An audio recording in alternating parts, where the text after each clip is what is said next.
Queue న్యూస్లో పనిచేయటకు senior video editors కావాలను సంప్రదించవలసిన నెంబర్లు 8688926084.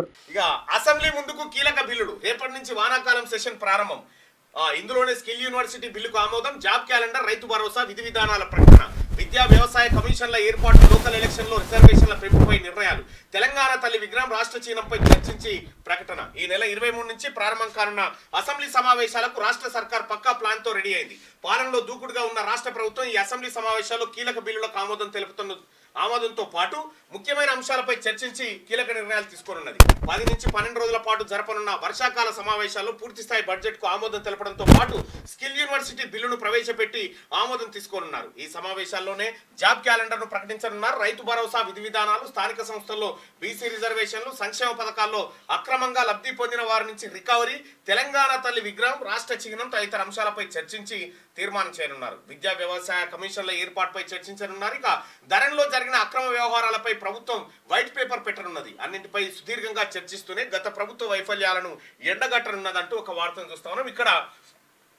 గమ్మత్ విషయం ఏంటంటే అసెంబ్లీ ముందుకు కీలకమైనటువంటి బిల్లులు రాబోతా ఉన్నాయి.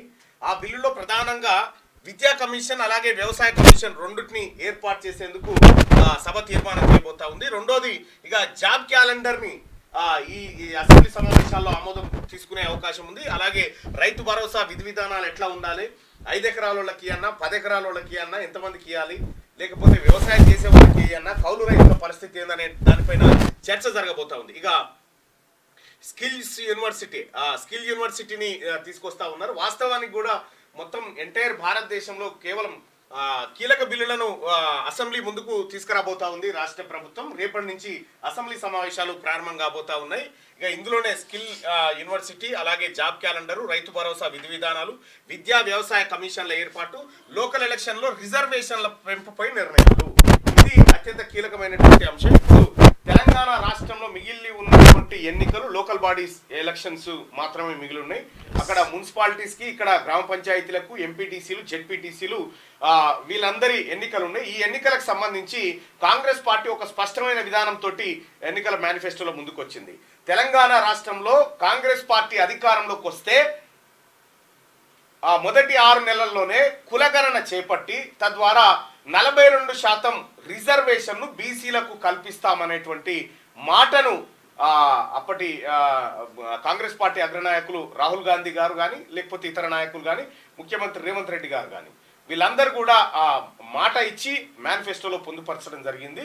42% రిజర్వేషన్ బీసీలకు ఇవ్వడం ద్వారా సో వాళ్ళకు మెరుగైనటువంటి అవకాశాలు కల్పించవచ్చు, ఎక్కువ అవకాశాలు ఇవ్వచ్చు అని. కానీ గతంలో కేసీఆర్ చేసినటువంటి మోసం ఏంటంటే ఒకసారి మనం పరిశీలించాలి. బీసీలకు కేసీఆర్ చేసినటువంటి మోసాన్ని ఒకసారి చూస్తే 34% ఉన్నటువంటి బీసీ లోకల్ బాడీ రిజర్వేషన్ను 23కు తీసుకొచ్చిండు. 23కు తీసుకొస్తే పోనీ 23 అన్న దక్కిందంటే 23 దక్కలేదు, కేవలం 16, 17, 18% మాత్రమే దక్కడం జరిగింది. సో ఇక్కడ జరిగినటువంటి ఆ ఘోరాన్ని ఒకసారి మీకు వివరించేటువంటి ప్రయత్నం చేస్తా సోదరులారా. ఈ బీసీ రిజర్వేషన్ కు సంబంధించి గతంలో కేసీఆర్ చేసినటువంటి మోసాన్ని మీ ముందుకు తీసుకొస్తా.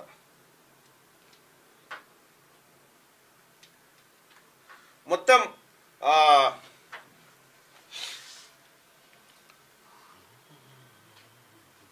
దాదాపుగా ఏంటంటే బీసీ రిజర్వేషన్లకు సంబంధించి కేసీఆర్ చేసినటువంటి మోసాన్ని కనుక మనం ఒకసారి పసిగట్టగలిగితే ఈ ప్రమాదం నుంచి బీసీలను తప్పించవచ్చు అనేటువంటిది ఒక బలమైనటువంటి ఆకాంక్ష ఉంది. మొన్న ముఖ్యమంత్రి గారి ముందు కూడా ఇదే అంశాన్ని పెట్టడం జరిగింది మనమంతా. అయితే కేసీఆర్ గతంలో బీసీలు దాదాపుగా తెలంగాణలో 50 నుంచి 60% మధ్యలో ఉన్నారనేది సత్యం. బీసీలు బ్యాక్వర్డ్ క్లాసెస్ ఈ క్లాసెస్ అనేది పెద్ద పంచాయతీ. బ్యాక్వర్డ్ క్లాసెస్ ఇది. ఎస్సీలనేమో షెడ్యూల్ క్యాస్ట్ అంటారు, ఎస్టీలనేమో షెడ్యూల్ ట్రైబ్స్ అంటారు, బీసీలనేమో క్లాస్ అంటారు. ఇందులో ఏ కులాలు ఉంటాయో భారత రాజ్యాంగం చెప్పింది, ఇందులో ఏ ఉంటాయో భారత రాజ్యాంగం చెప్పింది. బీసీలో ఏమేం కులాలు ఉంటాయో భారత రాజ్యాంగం చెప్పలే. ఇందులో ఆయా రాష్ట్రాలే మీరు బీసీలలో ఎవరు ఉంటారో ఎంపిక చేసుకోరంటే ఇక ఇప్పటికీ తెలంగాణ రాష్ట్రంలో కేసీఆర్ పుణ్యాన 23 కులాల మంది బీసీలు వాళ్ళు జనాభా లెక్కలలో లేకుండా పోయారు. మొత్తం సంచార జాతులకైతే ఇక దిక్కే లేకుండా పోయింది. ఈ రకంగా బీసీలను దెబ్బ కొట్టిన కేసీఆర్ 34% ఉన్నటువంటి స్థానిక సంస్థల రిజర్వేషన్ను కేసీఆర్ ఏం చేసిండు, 23% తెచ్చిండు.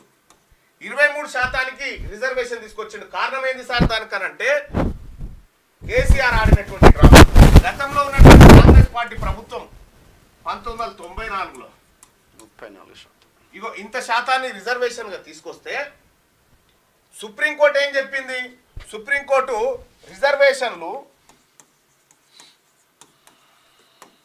50% మించరాదు అని చెప్పింది.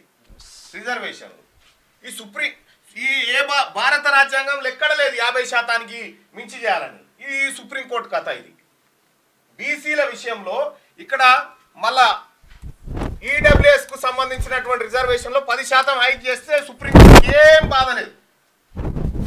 సుప్రీంకోర్టు ఏం బాధ లేదు.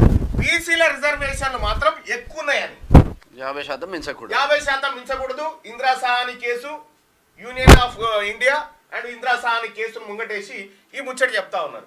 వాస్తవానికి బీసీ ప్రజాప్రతినిధులారా, బీసీ సోదరులారా, జరిగినటువంటి కుట్ర ఏం జరిగిందంటే కేసీఆర్ వచ్చిన తర్వాత 34 మంది బీసీలు ఎంపీటీసీలు జెడ్పీటీసీలు సర్పంచ్లు అయితే ఉంటే కేసీఆర్ ఏం చేసిందంటే 23% తీసుకొచ్చిండు. పోనీ 23% అన్న దక్కిందంటే దక్కలే. ఇక్కడ షెడ్యూల్డ్ ఏరియా అని ఉంటది. షెడ్యూల్డ్ ఏరియా అంటే కంప్లీట్ గా ట్రైబల్స్ ఉండేటువంటి ఏరియా, వాళ్ళకే పరిమితం. అన్ని స్థానాలు వాళ్ళకే. దాంట్లో నో డౌట్ భారతదేశంలో 8 రాష్ట్రాలు ఇంప్లిమెంట్ చేస్తే మొట్టమొదటిగా మన ఏపీ ఇంప్లిమెంట్ చేసింది, తెలంగాణ కూడా ఇంప్లిమెంట్ చేస్తూ ఉంది. ఇక్కడ దాదాపుగా వార్డు మెంబర్లు షెడ్యూల్ ట్రైబ్స్ అంటే ఎస్టీ, ఓ రకంగా చెప్పాలంటే ఇది చాలా కీలకమైనటువంటి సబ్జెక్టు. ప్రజలారా దయచేసి అర్థం చేసుకోండి. ఇక్కడ ఎస్టీ అంటే షెడ్యూల్ ట్రైబల్స్ వార్డు మెంబర్స్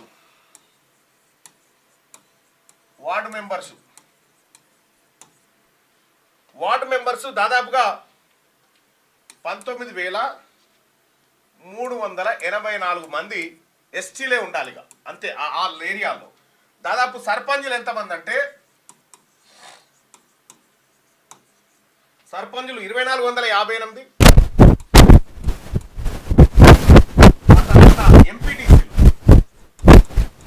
ఎంపీటీసీలు వచ్చేసి 151 మంది. ఇవి ఫిక్సింగ్. ఇవన్నీ షెడ్యూల్డ్ ఏరియా, వాళ్ళ రిజర్వేషన్ వాళ్ళకు మాత్రమే. ఇక మిగిలిన వాటిలో నుంచే రిజర్వేషన్లు. ఇక మిగిలిన ఎట్లా జరిగినాయి అంటే నాన్ షెడ్యూల్ ఏరియా,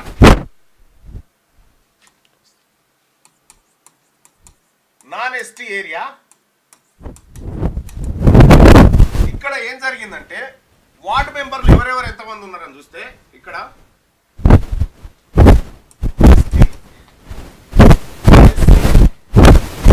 బీసీ. ఇక్కడ ఒకసారి చూస్తే వార్డు మెంబర్లు నాన్ షెడ్యూల్ ఏరియాలో మొత్తం 93,970 ఉంటాయి. మొత్తం ఎన్ని 93,970 ఇన్ని ఉంటే 19.46% ఏమో వార్డు మెంబర్లు ఎస్టీలు అయ్యారు. సారీ ఎస్సీలు. ఇదేమో 6.64% ఎస్టీలు అయితే 19.46% ఏమో ఎస్సీలు అయ్యారు. బీసీలు ఎంతమంది అయ్యారు అంటే 23.59%. ఇక జనరల్ తీసుకుందాం. జనరల్ సంబంధించి 50.31% మంది అయ్యారు. 50.31% మంది వార్డు మెంబర్లు మన కేసీఆర్ పుణ్యాన ఇక్కడ 34% ఉన్నటువంటి రిజర్వేషన్లు వార్డు మెంబర్లో 23% దక్కినాయి బీసీలకు. ఇక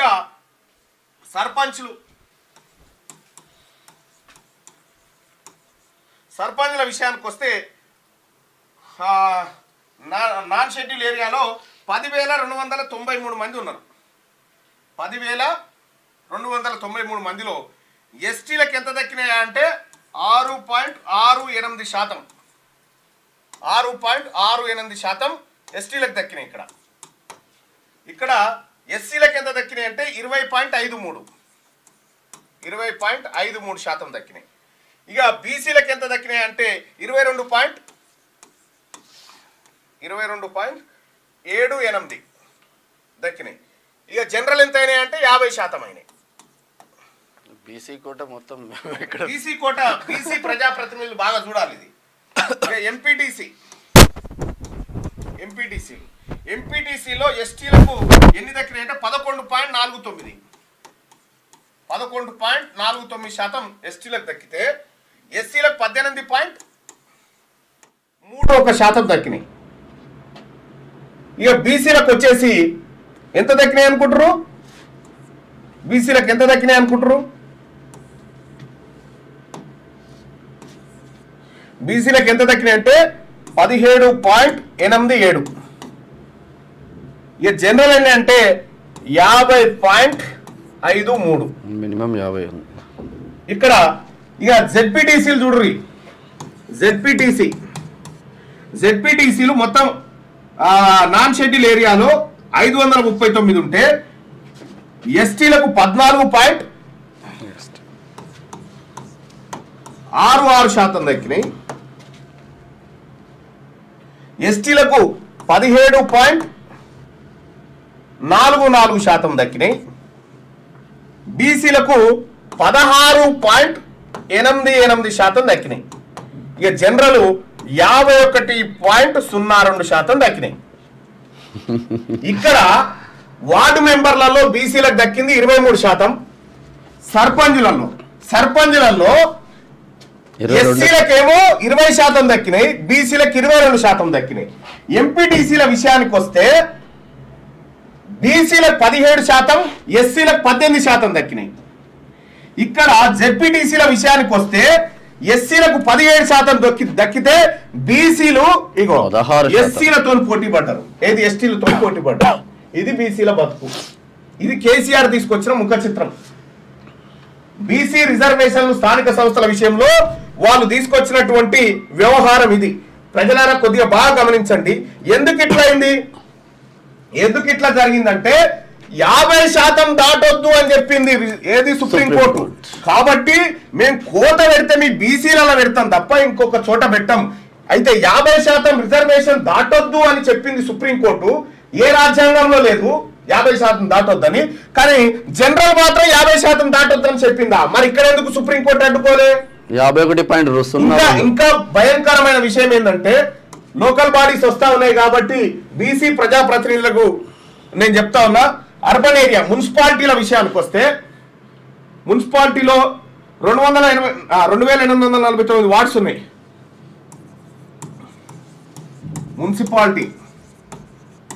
మున్సిపాలిటీలో ఎస్సీలకు 14.07, ఎస్టీలకు 5.75, బీసీలకు ఇక్కడ మున్సిపాలిటీ ఏరియాలో ఎస్టీలు తక్కువ ఉంటారు 29.55. ఇక జనరల్ విషయానికి వస్తే 50.61. ఇవి మున్సిపాలిటీలో వార్డు సభ్యులు. మున్సిపాలిటీ వార్డులలో ఎస్సీలకు 14%, ఎస్టీలకు 5.75%, బీసీలకు 29.55% దక్కినాయి. జనరల్ 50.61% దక్కినాయి. ఇక మున్సిపల్ కార్పొరేషన్లో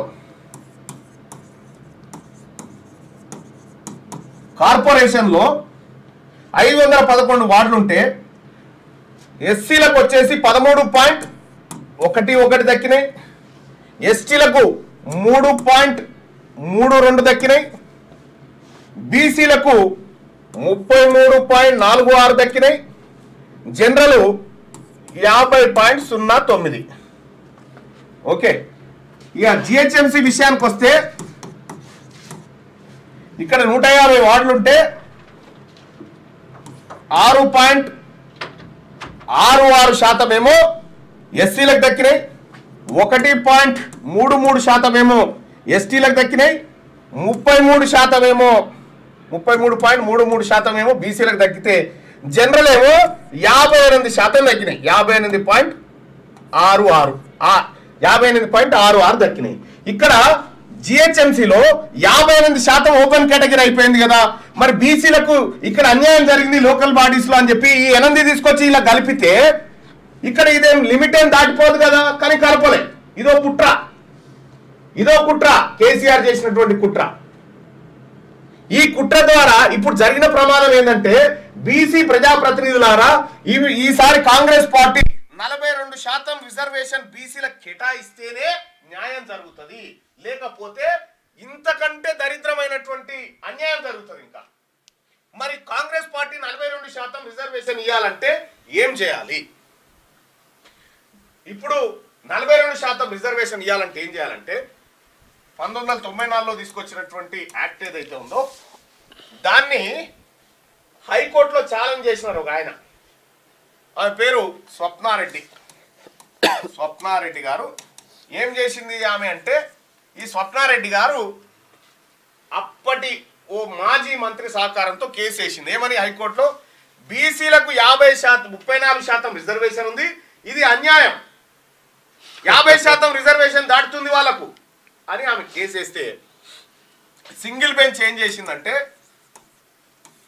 54% రిజర్వేషన్ 50% రిజర్వేషన్ దాటినప్పటికీ భారత రాజ్యాంగము ఒక నిర్దిష్టమైన కమిషన్ ఏర్పాటు చేసి బీసీల లెక్క తీసిన తర్వాత వాళ్ళ రిజర్వేషన్ పెంచుకోవచ్చు అని చెప్పింది. కాబట్టి దీన్ని మేము సమర్థిస్తున్నామని సింగిల్ బెంచ్ అంటే వెంటనే డబుల్ బెంచ్ పోయింది మేడం. డబుల్ బెంచ్ పోయి ఏం చేసింది? దీన్ని సవాల్ చేస్తే డబుల్ బెంచ్లో ఉన్నటువంటి ఆ పెద్దసార్లు ఇది 34% నడవదని చెప్పారు. 34% నడవదని కొట్టేస్తే ఇదే పుంజాల శివశంకర్ గారి కొడుకు డాక్టర్ వినయ్ గారు సుప్రీంకోర్టుకు పోయిండు. సుప్రీంకోర్టు పోయి దీన్ని ఛాలెంజ్ చేస్తే సుప్రీంకోర్టు ఏం చేసింది? అసలు కథ ఇన్నే చూడండి. సుప్రీంకోర్టు ఏం చేసిందంటే లేదు ఈ 34% కాదు, బీసీలకు రిజర్వేషన్ ఇవ్వచ్చు, పెంచొచ్చు స్థానిక సంస్థల్లో, అది రాష్ట్రాల పరిధిలోని అంశం. కాకపోతే బీసీల జనాభా ఎంత ఉందో లెక్కబెట్టి అప్పుడు పెంచుకోవడానికి లెక్కబెట్టుడు ఎట్లా లెక్క పెట్టాలంటే కమిషన్ వేయాలి. బీసీ కమిషన్ వేసి ఈ కమిషన్ ద్వారా బీసీల లెక్కబెట్టి మనం బీసీలను ఎప్పుడు లెక్క పెట్టలేదు చూడండి. మీరు ఎస్టీల లెక్క దొరుకుతుంది, ఎస్సీల లెక్క దొరుకుతుంది, కానీ బీసీల లెక్క దొరకదు. ఎందుకంటే బీసీలను లెక్క పెడితే ఇది ఇవ్వాల్సి వస్తుంది కాబట్టి. అయితే దీన్ని అధిగమిస్తూ కాంగ్రెస్ పార్టీ రాహుల్ గాంధీ గారు, గౌరవ ముఖ్యమంత్రి రేవంత్ రెడ్డి గారు బీసీలను లెక్క పెట్టాల్సిందే, కులాల వారీగా లెక్క పెట్టాల్సిందే అనేటువంటి ప్రతిపాదన తీసుకొని వచ్చి బీసీలకు న్యాయం చేయాలనేటువంటి ఆలోచనలో వాళ్ళు ప్రతిపాదన తీసుకొచ్చారు. అయితే ఇక్కడ సుప్రీంకోర్టు ఏం చెప్పిందంటే ఈ కమిషన్ వేసి నువ్వు ఫస్ట్ బీసీలను లెక్కబెట్టు, బీసీలను లెక్కబెట్టి బీసీలకు నిజంగా రాజకీయ ప్రాతినిధ్యం దొరకట్లేదు, ఆర్థికంగా సామాజికంగా వెనుకబడి ఉన్నారు అని మీరు భావించినప్పుడు ఈ 34% ఇవ్వడానికి ఎలాంటి అభ్యంతరం లేదని చెప్పింది. అయితే ఈడ ఏం చేసిండు కేసీఆర్ ఏం చేసిండంటే కోర్టులో కేసు వేస్తానికి పోయిండు. బీసీలకు మేము రిజర్వేషన్ వేస్తామని కేసు వేస్తానికి పోతే ఈ ఇనక ముందుకే ఇంకా డిస్పోజ్ కూడా కాలే, ఇప్పటికి కూడా ఆ కేసు అట్లే ఉంది. ఇంకా సుప్రీంకోర్టులో ఇంకా కేసు అట్లే ఉంది, స్టిల్ పెండింగ్. సుప్రీంకోర్టు తిట్టింది 50% రిజర్వేషన్ ఇవ్వద్దంటుందని ఈ 34ను తీసుకొచ్చి 23 చేసి ఎలక్షన్ పెట్టిండు కేసీఆర్. ఎలక్షన్ పెడితే 23 పెట్టి ఎలక్షన్ పెడితే మనకు దక్కింది గిది, ఈ వచ్చే బీసీలకు దక్కింది గిది. ఇప్పుడు కాంగ్రెస్ పార్టీ ప్రభుత్వం ఏం చెప్తా ఉంది? ఈ కేసులో ఇంప్లీడ్ అన్న కావాలి, ఈ కేసులో ఇంప్లీడ్ అయి వెంటనే కమిషన్ ద్వారా ఇక్కడ చాలా మంది చెప్తా ఉన్నారు కులగణన చేయాలంటే 5-6 నెలలు పడుతుంది. 5-6 నెలలు ఏం పట్లే ఏడా. బీహార్లో 9-10 కోట్ల మంది ఉన్నారు. కేవలం ఇంటి నెంబర్లు వేసుకోవడానికి 2 వారాలు పట్టిందాడా, కులగణన చేయడానికి 3 వారాలు పట్టింది. మొత్తం 5 వారాలలో కులగణన కంప్లీట్ అయిపోయింది. అక్కడ కులగణన కంప్లీట్ అయిపోయింది. అయితే 5-6 నెలలు పడుతుంది. లేకపోతే లోకల్ బాడీస్ నిర్వహించకపోతే కేంద్రం నుంచి రావాల్సిన ఏ గ్రాంట్లు ఏడిగో రావాల్సిన ఎన్ని వస్తాయి. కానీ బీసీల లెక్క తేలకుండా, బీసీల ప్రాతినిధ్యం తేలకుండా బీసీల జనాభా ఎంతనో తేలకుండా నీవు లోకల్ బాడీ సెలక్షన్ పెడితే 23% కాదు 16-17% వచ్చి పడిపోతుంది. అగో ఆ ప్రమాదం ఉంది. అందుకోసమే నేను మొన్న ముఖ్యమంత్రి గారు ముంగట చెప్పడం జరిగింది. ముఖ్యమంత్రి గారు కూడా సానుకూలంగా ఎస్ ఇది చేయాల్సిందే అని చెప్పి ఇక్కడ ప్రస్తుతం ఉన్నటువంటి పరిస్థితి చెప్తా ఉన్నా. కులగణన ఎవరైతే గౌరవ రాహుల్ గాంధీ గారు అలాగే రేవంత్ రెడ్డి గారు వీళ్ళందరూ కూడా కులగణన చేపడతామని, ఈ కులగణన చేపట్టడం మనకు 9-10 కోట్ల మందిని లెక్క పెడతానికే 5 వారాలు పట్టింది. కేసీఆర్ సమగ్ర కుటుంబ సర్వే చేసి దాదాపు 90 పాయింట్స్ పెట్టిండల్లా. ఒకటే రోజు మొత్తం ఒకటే రోజులో మొత్తం కంప్లీట్ అయిపోయింది. మొత్తం కోతులెన్ని, కొంకనక్కలెన్ని, గొర్రెలెన్ని, బర్రెలెన్ని, సైకిళ్ళెన్ని, వాచ్లెన్ని అన్ని లెక్క పెట్టాం ఒకటే రోజుల. కానీ కులాలను లెక్క పెట్టడానికి మాత్రం నెలలు కావాలని చెప్పి ఎవరన్నా ఈ బీజేపీ వాళ్ళు ఆయన మొన్న చెప్తా ఉన్నాడు రామ్విలాస్ పాశ్వాన్ కొడుకు కులగణన కుదరదు, అది కులగణన కుదరదంటే ఈ అగ్గి పుడుతుంది. ఆ ప్రయత్నం బీజేపీ తన స్టాండ్ చెప్పాలి. ఇక్కడ బీజేపీ రాష్ట్ర అధ్యక్షుడు కిషన్ రెడ్డి మీరేమనుకుంటా ఉన్నారో చెప్పాలి సార్. మీరు కులగణన పైన మీ అభిప్రాయం చెప్పాలి. ఇక్కడ కులగణన చేయాలని చెప్పింది మళ్ళీ భారతీయ జనతా పార్టీ ఒకనొక సందర్భంలో రైట్. ఇక్కడ కులగణన చేయాలి. కులగణన చేసి తద్వారా కులాల వారీగా బీసీల లెక్కలు తీసి బీసీలు 55% ఉన్నారా 60% ఉన్నారా అని లెక్క తీసి ఈ లెక్కలను సుప్రీంకోర్టుకు సమర్పిస్తే ఆ కేసులో సుప్రీంకోర్టు 34 కాదు 42% రిజర్వేషన్ ఇవ్వడానికి కూడా బీసీలకు వెనకాడదు. ఇక్కడ కర్ణాటకలో తమిళనాడులో 69% రిజర్వేషన్ బీసీలకు అమలైతా ఉంది. మరి ఇక్కడికి వచ్చేసరికి 50% స్లాబ్ ఎందుకు ఉండాలి? ఇక్కడ తమిళనాడు ప్రభుత్వం అసెంబ్లీలో చట్టం చేసి పార్లమెంటుకు పంపి పార్లమెంట్ నుంచి రాష్ట్రపతికి పంపి దాన్ని తీసుకుపోయి 9th షెడ్యూల్లో పెట్టిరు.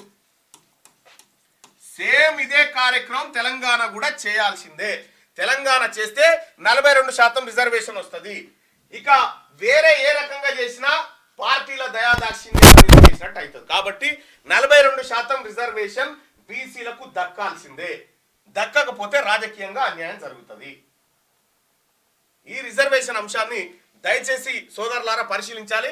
కేసీఆర్ మనల్ని 34 నుంచి 23కు పట్టుకొచ్చిండు. 23కు పట్టుకొచ్చిండు. ఎంత పోయింది? దాదాపు 11% కోల్పోయినాం మొన్నటిసారి. 111 మంది సర్పంచులు బీసీలు కాకుండా పోయారు. 111 మంది ఎంపీటీసీలు బీసీలు కాకుండా పోయారు. 111 మంది జెడ్పీటీసీలు బీసీలు కాకుండా పోయారు. కాబట్టి సోదరులారా దీనిపైన ఈ 42% అనేది చాలా ఇంపార్టెంట్. ఇది కులగణన ద్వారా సాధ్యము. అది కూడా కమిషన్ తో మాత్రమే చేయాలి.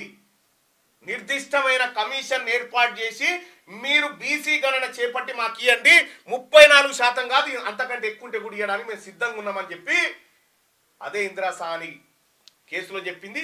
ఇప్పుడు ఆల్రెడీ కోర్టులో కేసు ఉంది. ఆ కేసులో కూడా ఈ అంశాలను సుప్రీంకోర్టు ప్రస్తావించింది. ఇది నిర్దిష్టంగా జరుగుతున్నటువంటి వ్యవహారం. కాబట్టి బీసీ ప్రజలారా, బీసీ ప్రజాప్రతినిధులారా కొద్దిగా అప్రమత్తంగా ఉండండి. లేదంటే 23% కాదు మొత్తమే పడిపోయడానికి అవకాశం ఉంటుంది. అంటే ఇది ఇంతసేపు పోయింది. కానీ అసెంబ్లీ ముందుకు కీలక బిల్లులు రేపటి నుంచి ఇదే కదా రైట్. ఈ నెల 23 నుంచి ప్రారంభం కానున్న అసెంబ్లీ సమావేశాలకు రాష్ట్ర సర్కార్ పక్కా ప్లాన్ తో రెడీ అయింది. పాలనలో దూకుడుగా ఉన్న రాష్ట్ర ప్రభుత్వం ఈ అసెంబ్లీ సమావేశాల్లో కీలక బిల్లులకు ఆమోదంతో పాటు ముఖ్యమైన అంశాలపై చర్చించి కీలక నిర్ణయాలు తీసుకోబోతున్నది. 10 నుంచి 12 రోజుల పాటు జరపనున్న వర్షాకాల సమావేశాల్లో పూర్తిస్థాయి బడ్జెట్ కు ఆమోదం తెలపడంతో పాటు స్కిల్ యూనివర్సిటీ బిల్లును ప్రవేశపెట్టి ఆమోదం తీసుకోనున్నారు. ఈ సమావేశాల్లోనే జాబ్ క్యాలెండర్ ను ప్రకటించనున్నారు. రైతు భరోసా, విధి విధానాలు, స్థానిక సంస్థల్లో బీసీ రిజర్వేషన్లు ఇది కీలకం. సంక్షేమ పథకాల్లో అక్రమంగా లబ్ధి పొందిన వారి నుంచి రికవరీ, తెలంగాణ తల్లి విగ్రహం, రాష్ట్ర చిహ్నం తదితర అంశాలపై చర్చించి తీర్మానం చేయనున్నారు. విద్యా వ్యవసాయ కమిషన్ల ఏర్పాటుపై చర్చించనున్నారు. ధరలో జరిగిన అక్రమ వ్యవహారాలపై ప్రభుత్వం వైట్ పేపర్ పెట్టనున్నది. అన్నిటిపైన సుదీర్ఘంగా చర్చిస్తూనే గత ప్రభుత్వ వైఫల్యాలను ఎండగట్టబోతా ఉన్నది. క్యూ న్యూస్ లో పనిచేయటకు సీనియర్ వీడియో ఎడిటర్స్ కావాలను సంప్రదించవలసిన నెంబర్లు 8688926084.